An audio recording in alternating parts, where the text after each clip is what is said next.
القانونيه. هذوما الناس هذوما ما عطاناش عليهم اجابه، يا هل ترى حتى هما عندهم الحق في المشاركه في المناظرات نتاع الوظيفه العموميه وما ما تخرجش النتيجه بتجاوز السن القانونيه ولا لا؟ ما جاوبناش عليه. موجودين ثم احنا عندنا 110,000 من 35 سنه ل 48 سنه، 110,000 عاطل عن العمل من 35 ل 48. انا في المتلوي زوز من الناس 48 سنه. انا من المتلوي سايبه زوز صغار وجاي لهنا باش نطالب بحقي، في الاخر ما تضرب وسمعونا الكلام ويكلمونا بمنطق معناها منطق لا انساني، منطق نتاع حيوانات. هذه السياسه، هذه وزاره الداخليه اللي يقول باش ننظف وزاره الداخليه وباش يرتقي حسبناهم ابناء الشعب، لكن هما مازالوا يتعاملوا على اساس انهم اعداء الشعب.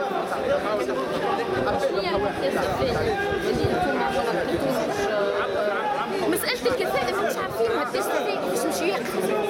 تجي طالب واحد عنده 12 سنه ولا 13 سنه بطاط عمل له تيست بسيكوتكنيك، الناس الكل نسات معلومات، الناس الكل ما عادش عندها حتى ما عادش عندها البيداغوجيا اللي باش تقرر. مثلا في التعليم كان ثم بديل اخر كنت تنجم تاهلها الناس هذيا، تدخلها مع الاساتذه وتدخلها مع المعلمين، الناس اللي تخدم يكتسبوا كيك بيداغوجيا وكيك يسترجعوا المعلومات نتاعهم ويسترجعوا المعارف نتاعهم.